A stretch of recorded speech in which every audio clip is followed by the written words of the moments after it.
मुंबई के स्लम इलाके में बढ़ते हुए नशे के कारोबार से जोगेश्वरी ईस्ट की जनता परेशान। नौजवान बन रहे नशे के आदी, छोटे छोटे बच्चे भी गुमराह हो रहे हैं, जिसकी वजह से बहुत से मां बाप अपनी औलाद के लिए परेशान हैं। इन सभी नशेखोरों के खिलाफ 2 जनवरी गुरुवार की शाम 6 बजे जोगेश्वरी ईस्ट झूला मैदान बांद्रा प्लॉट पुलिस चौकी के सामने इलाके के एमपी रविंद्र वायकार ने नशा मुक्ति प्रोग्राम रखा था, जिसमें Sachin Gunjal DCP, Varsha Vida Vilas NGO president, Sameer Wankhede narcotic cell DGTS और senior police officer Meghwadi police STN ने हाजिरी लगाई। आए हुए सभी अतिथियों ने अपने भाषण में इलाके के लोगों को अपने बच्चों के लिए सतर्क रहने का आदेश देते हुए बांद्रा प्लॉट इलाके से चल रहे नशे के कारोबार को खत्म करने का आश्वासन दिया। नशे के खिलाफ की जो लड़ाई है ना, ये सिर्फ शासन प्रशासन का काम नहीं है, वो तो काम है ही है, पर जब तक लोगों का सहभाग उसमें नहीं जुड़ेगा तब तक ये लड़ाई। क्या आप मेरे से सहमत हैं? क्या आप मेरे से सहमत हैं? जी है ना।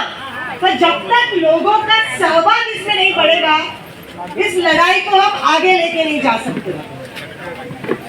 सबसे बड़ा ड्रग्स भी उत्तर पश्चिम लोकसभा अभियान और उसकी शुरुआत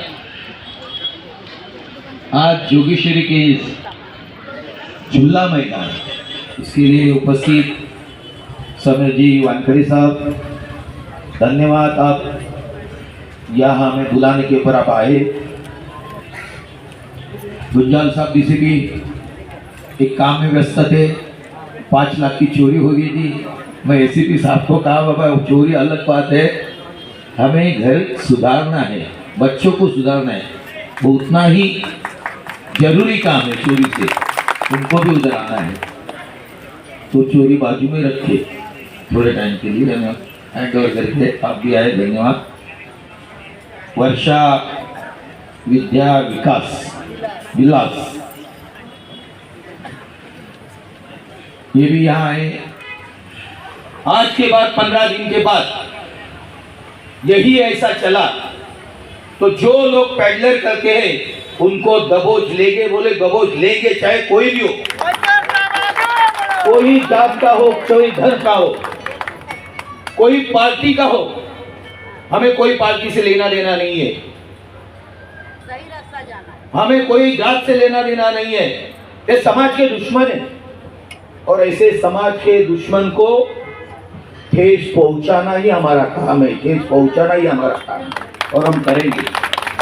मैंने कभी देखा नहीं कोई लोक प्रतिनिधि ने ऐसा इसके बारे में आवाज उठाया।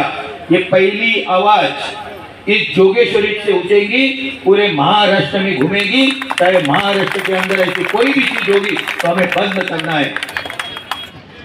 तो सबसे पहले इनका धन्यवाद मैं हमारे माननीय खासदार जी का देना चाहता हूँ कि शायद ये भारत में पहले ऐसे खासदार होंगे, एमपी होंगे, जिन्होंने ग्राउंड जीरो में आके, जहां पर ड्रग रिलेटेड एक्टिविटी है वहां पर आके इन्होंने सबसे पहला ऐसा एक शिविर रखा। तो मैं बहुत बहुत धन्यवाद देना चाहूँगा। बहुत सारे देखा हूँ मैंने कि लेक्चर्स देना या फिर अपने एसी में बैठ के आदेश देना, लेकिन पहली बार ऐसा कोई हमारे एक रिस्पेक्टेड एमपी साहब को देखा जो ग्राउंड में आके पब्लिक से बात कर रहे हैं और ऐसे कार्यक्रम रखा। हमारे आदरणीय एसीपी साहब पाटिल साहब, इनके साथ भी काम किया हूँ, वेरी फाइन ऑफिसर, उनका भी बहुत बहुत धन्यवाद देना चाहता हूँ। हमारे सीनियर पीआई साहब, अभी उनके साथ भी हम काम करेंगे। हमारी मेरी बहन आदरणीय हमारी ताई वर्षा ताई के साथ मैं बहुत दिन से काम कर रहा था, एनसीपी में जब एडिशनल कमिश्नर था तभी भी उनके साथ काम किया है। मेरी बड़ी सिस्टर हमारी आदरणीय ताई, आपका भी बहुत बहुत धन्यवाद, आप भी टाइम निकाल के आए यहाँ पर। तो सबसे पहले मैं ये कहना चाहूँगा, ये जो इलाका है आपका बांद्रा प्लॉट, यहाँ पर भी मैंने बहुत सारी कार्रवाई की है। आपके इलाके में कुछ गंदे प्रकार के लोग थे, उनके खिलाफ भी हमने एक्शन ली है। 2-3 जो गैंगस्टर टाइप लोग होते थे, जो डॉन टाइप लोग होते थे, उनके ऊपर भी एक्शन लिया हमने यहाँ पर। आपके इलाके में जो सबसे बड़ा इशू है, ये 2 प्रकार के इशू है। एक तो चरस का इशू है जो जम्मू कश्मीर से आता है, जो नेपाल से आता है, और दूसरा है इशू जिसे कहते हैं एमडी मतलब मेफेड्रॉन मियो जिसका नाम है।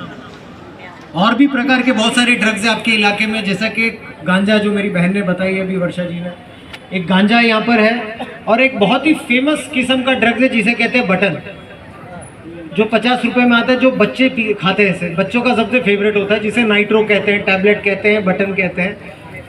और एक प्रकार का ड्रग्स है जो मेडिकल स्टोर में भी मिलता है, जिसे एनआरएक्स कहते हैं, जो कफ सिरप होते हैं, कोडीन जिसका नाम है, बेनेड्रिल जिसका नाम है। अगर आपके पास डॉक्टर की प्रिस्क्रिप्शन है तो वो लीगल ड्रग्स हो जाता है, अगर डॉक्टर की प्रिस्क्रिप्शन नहीं तो इलीगल ड्रग्स हो जाता है। तो वो भी कॉलेज के बच्चे, स्कूल के बच्चे काफ़ी पसंद करते हैं आपके एरिया में कंज्यूम करना। तो ये 4-5 प्रकार के ड्रग्स हैं आपके सामने जो चैलेंज एक है। एसीपी साहब ने जैसा अभी मेंशन किया कि कुछ प्रकार के ड्रग्स जो बाहर से भी आते हैं, कोकेन आता है, हाइड्रोपोनिक वीड आते हैं, जो बहुत महंगे होते हैं, लेकिन आपके एरिया में वो ज़्यादा प्रचलित नहीं है। आपके एरिया में कौन से जो सस्ते प्रकार के ड्रग्स होते हैं, जो कभी आंध्रा से आता है, कभी कर्नाटक से आता है, कभी गुजरात से आता है, कभी महाराष्ट्र के कुछ इलाकों से आता है, गांजा जैसी चीज़ है, चरस भी मैंने आपको बताया। तो वो क्योंकि सस्ते में होता है, सस्ते में अवेलेबल होता है मार्केट में। तो मैं ये नाम नहीं बताते हुए आपके हाथ में दे रहा हूँ, आपको एक्शन लेना है।